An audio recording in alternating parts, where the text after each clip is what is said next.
have my camera facing forward, but it's sloppy raining today in South Dakota. There's not a whole lot to see, and to be honest, I feel like making all of you look at me for a change. So here we are, staring at my mug while I yammer on about some thoughts on the Second Amendment of the U.S. Constitution, as well as some of the issues to do with gun rights as I see them. Now, first of all, I'm a truck driver, not a legal scholar, so everything I'm about to say, take that with a grain of salt, check it against official records, check it against people who actually know what they're talking about, and who are professional legal persons who study this in a truly professional capacity. There's a lot of folks on YouTube like that. There's Cody and Noir. There's a lot of firearms attorneys on YouTube. You know, the Armed Scholar is another resource as well, despite the fact that I think his video title cards are a bit clickbaity, but you know, you do what you gotta do to make the grind work, right? So, there's a grain of salt. Check what I'm saying against actual legal cases, laws, and persons who actually know what they're talking about. I'm just kind of spouting off because I can. Ready? Here we go. So, the Second Amendment of the U.S. Constitution says a well-regulated militia being necessary to the security of a free state, the right to keep and bear arms shall not be infringed. Now, when it comes to the Second Amendment, the vast majority of the legal arguments to do with the Second Amendment, as I understand it, typically revolve around the second half of the amendment, which is the right to keep and bear arms shall not be infringed. Which, that's a pretty clear-cut, straight-to-the-point, direct statement. Shall not be infringed. And that has been the underpinning of a great many court battles, as well as laws protecting gun rights in certain states, while it's also been a serious contention among states that are seeking to curtail certain gun rights or more heavily regulate the ownership of specific firearms. Most notably the AR-15 and similar platforms, because everyone is so terrified about the big scary black rifle that they want to, certain governments in the U.S. want to restrict, ban, confiscate, or otherwise remove from public ownership these firearms.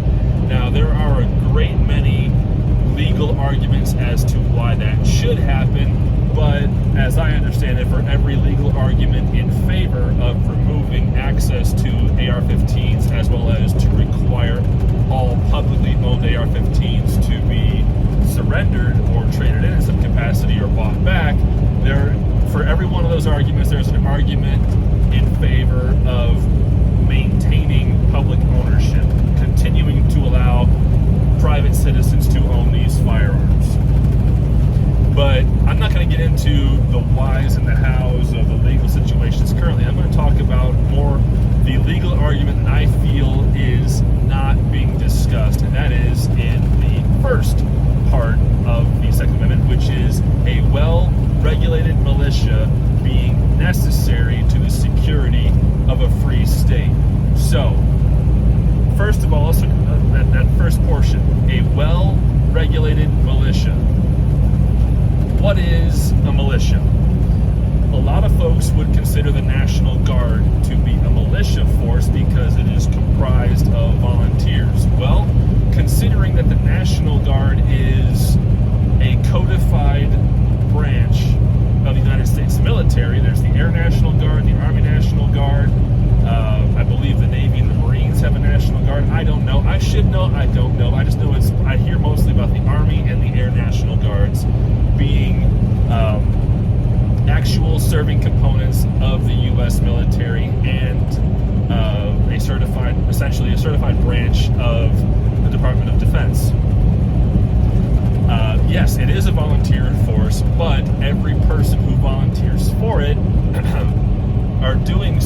because they're being compensated, they're being paid for their time, they have to meet specific requirements, they have to serve so much time a given month or year or however it works out. If they're not, a full-time member or full-time service person, as it were. So it's not really a militia force in the true definition of a militia. The true definition of a militia is a popularly organized group that forms for a specific purpose, whether it's a localized defensive or offensive action, or to become part of a broader state level or national level armed response to a situation, whether that is through a defensive action or an offensive action. And the militia forms out of everyday non-combatant citizens who then organizes and then either sets out to undertake the defensive or offensive action or become a part of a larger regulated response that is being overseen by a state or national level governing body, okay? That's the crucial element of a militia. A true militia is not organized by a governing body, a government entity, law enforcement, or Department of Defense. It is popular organization on the component part of individual citizens organizing for a specified purpose, again, whether that's an offensive action or a defensive action. Now, most famously, militias were very much a crucial component of both the Union and Confederate armies in the Civil War. A lot of Union-sided militias joined up, coming from all the Union states and territories, and a lot of Confederate militias did the exact same thing. They augmented the regular armies of both the Union and the Confederacy. They were private citizens who in many cases supplied, as far as I'm aware, and I believe, supplied their own firearms, because in that time, everything was muzzle-loading musket types. There were the Springfield rifles, the Springfield muskets, pardon me, not rifles, muskets. There were the Kentucky rifles, I think they were, Brown Bess. Firearms historians will definitely know more about this than I will, but here's the crucial factor. Those firearms, to my knowledge, were all chambered in the same musket ball. They could accept the same round shot. They used the same powder. There was commonality between the weapons being issued for the standing infantry by both the Union and the Confederacy, and the folks who brought their own weaponry to the fight were able to then utilize the ammunition and powder being provided by the regular Army logistics systems, okay? So there's an argument in favor of why permitting AR-15 private ownership should continue to be allowed, because in the event of a national emergency where truly centralized response that is handled exclusively by standing military forces is not enough, and there is a need for militias to form on a popular basis and execute, whether it's localized offense or defense, the ability for the U.S. military to then provide to those militias ammunition that those militias can utilize, most notably 5.56 NATO cartridge. That's going to enable the regular military forces to be able to support and supply militia forces without needing to commit their own forces to specific areas. Like, for example, if there's a particular suburban area, let's say outside Chicago, because I live in the northwest suburbs of Chicago, about 40 miles from the city.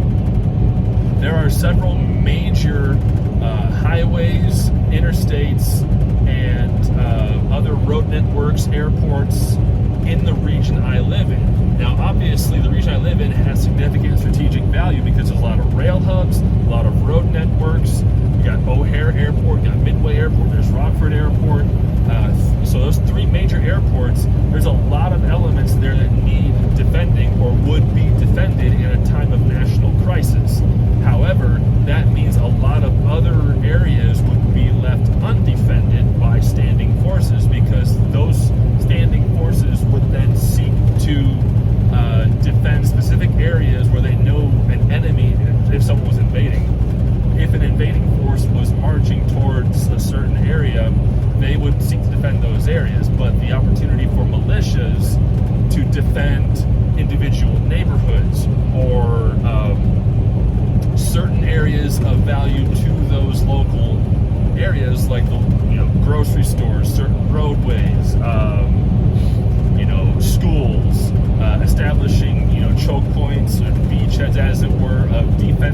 forces, armed with AR-15 rifles and rifles that could also run 7.62 NATO cartridge.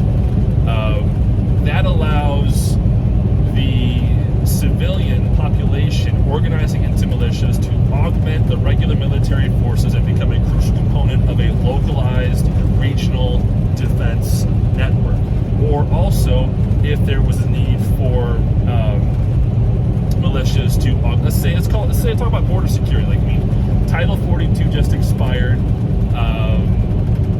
at least as far as I'm aware, and so there's an expectation of a huge migrant surge at the southern border. There would be an opportunity there if there was a call up by the governors of Texas, New Mexico, Arizona, and California to say, hey, we need some militia forces to organize under these specific criteria. We need you to move to the southern border and help augment our border patrol forces as well as the troops that are on station there already in order to make sure that we're not letting any illegal migrants come through the border without being stopped, caught, tracked, identified, all of those crucial elements to ensure border security. Now, that would be an opportunity for a popular militia to organize, provide their own weaponry, and then add themselves to a state-level response in a time of crisis. Now, I use quotation marks there for crisis because whatever your opinion on this situation is, it is a situation that requires some attention. That's neither here nor there. So that's an argument for why a well-regulated militia should have the ability, why individual citizens should have the ability to own firearms capable of chambering current modern military cartridges, because in the event of a national need for private citizens to augment standing military forces, whether again for offense or defense, the ability for those citizens to provide their own weaponry as well as interface with the ammunition that is utilized as a standard cartridge by the military, namely 5.56, which is the most common cartridge currently employed by the U.S. military, at least as far as I'm aware. I'm not sure we're using 7.62 anywhere near as close as we are at 5.56. Private citizens who own AR-15s that are capable, crucial point here, that are capable of chambering and firing 5.56 NATO cartridges, because some AR-15s can only take 2.23 Remington, very crucial point to be aware of. Those citizens will then have a much easier time organizing into a militia and augmenting standing military forces, or, if necessary, operating independently of military forces for a specific goal. Like, let's say it's 25 dads in a neighborhood get together with their rifles and they say, we're gonna guard the only way in and out of our neighborhood, and only people we know, trust, or can identify will be allowed through, and anyone else, we're gonna turn them away. Okay, a militia, that would become a militia because they would be organizing for a specific purpose. We're going to defend our neighborhood. We're only going to defend our neighborhood's entrance point. We're not going to worry about marching anywhere else or being part of a larger organization. This is our goal. We're going to organize and defend our specific neighborhood. Perfectly sound legal argument in a time of national crisis for those 25 dads to organize into a militia for a specific purpose, and then when the time of crisis passes, then those people, those 25 dads, okay, we're done, we did our part, we made sure our neighborhood was safe. We're now going to just go back to doing what it is we were doing before we needed to organize and defend our homes. Perfectly fine. But again, they would have the right to keep and bear arms that correspond to ammunition being utilized by the U.S. military, because in the Civil War, that's what happened. The people who brought their own weaponry to the fight could use the cartridge, the powder, and the musket balls that were being utilized by the standing forces, and they could then be part of the formations, the marches, and not have to worry about needing specialized ammunition or in any capacity less capable in terms of their ability to join the line of battle and fight. All right? Now, some might say, well, that's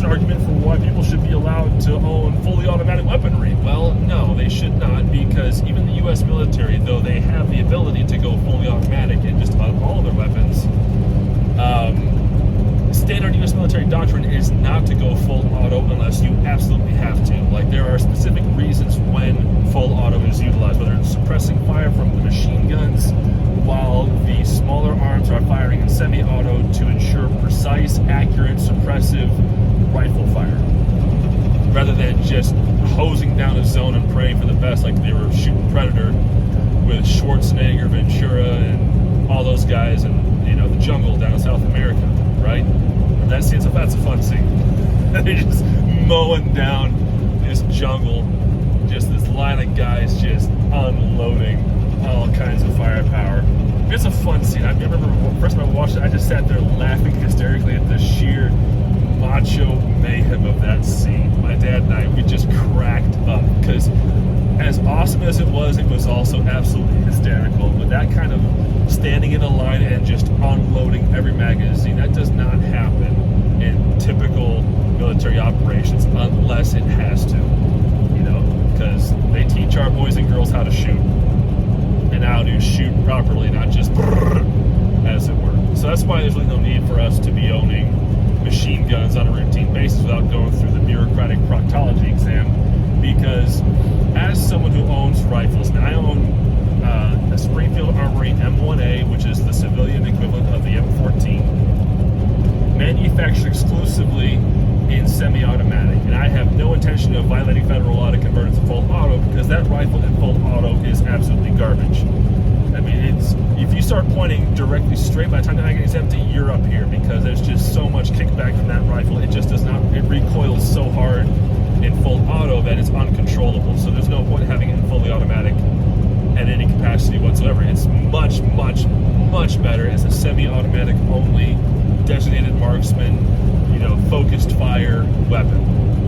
And I have an M16A4 pattern clone in an AR-15. I did not want that rifle in full automatic either, because I prefer steady, accurate rifle fire at a target where I know I'm actually hitting that target, where I'm engaging that target only. I'm not just sending rounds scattering down range willy-nilly. Like, I want to make sure that if I'm in a situation where I need to utilize a firearm for defensive or offensive action, every round I fire is going to the target I'm aiming at and not going anywhere but that target, because shooting 5.56 and 7.62 NATO, neither cartridge is weak or slow. Both are, supersonic cartridges. Both of them hit very, very hard, and both of them have very good range. Like, neither of my rifles are, shall we say, weak under 500 yards. Both rifles are very, very potent out to 500 yards, and I believe my M14, if I knew what I was doing, I could get that out to 1,000 and still be pretty potent. M16, I'm not sure about. I'm sure I could get out to 700 if I really knew what I was doing. I had a good range for it, but I'm not sure how actually viable that cartridge is out to 700 yards. But I know out to 500, it'll definitely strike and hit with potentially fatal damage, and I know for sure the 7.62 NATO will as well. So in those cases, because I have those two rifles, and because those two rifles can feed the cartridges in most common use for small arms, infantry arms, by the U.S. military, if there was a need for a militia to form, I could volunteer, I could bring my weapons to that situation, and I could immediately integrate my firearm into the logistics needs, meaning I could accept ammunition from military suppliers and be able to safely chamber and fire that ammunition, which in a time of national crisis, that would be very crucial. Like, if you're bringing 30-06 to a 7.62 NATO fight, you're going to be left out in the cold pretty quick. The same is true for 45-70 government. The same is also true for 243 Winchester, 300 Win Mag, unless you're working with designated marksmen or snipers who utilize those cartridges, which, as far as I'm aware, I'm not sure that's even really common at all in the U.S. military. I think we primarily use 7.62 NATO or some flavor of 7.62 in our sniper rifles, unless they're more specialized shooters, like they're using 338 Lapua, 50 BMG, maybe 416 Barrett, or something but still in all, a lot of folks forget about the first half of the Second Amendment being a well-regulated militia. And people can also say, well, what about well-regulated? They're not really standing military, are they? That's the point. They're militia. But they're well-regulated in the fact that they are forming for a specified purpose. They are organizing for a very crucial action. They have the ability to augment a national need, and they can accept ammunition from military suppliers. Okay? We won't even talk about the need for potentially rising up against or holding a government in check through militia action. We're talking about strictly augmenting a national need for a defensive or offensive response to an invading force or a time of national crisis where something has happened to decentralize authority and there's a need for individual regional responses to maintain order, defend certain areas until centralized command authority can be reestablished.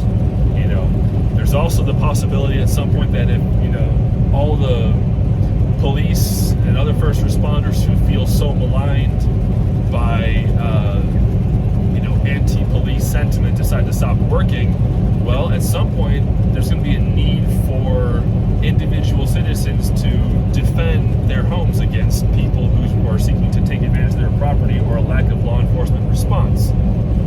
You know, that's also a potential argument for a militia to form, in that if there is not the opportunity or the option for law enforcement to respond adequately to a certain area for a specific reason, whether it's excessive gun violence, excessive, home invasion, or armed robbery, or assault and battery, sexual assault, whatever else, that would also be a legal argument. Okay, well, the police are not able to respond, or they're unwilling to respond, so private citizens are taking it upon themselves to respond to these situations and ensure the safety of their neighborhoods, their neighbors, their families, their property, and provide an extra defensive layer against people seeking to take advantage of situations that are not being handled properly by otherwise established governing law enforcement entities, whether it's police, National Guard, regular army, military, whatever.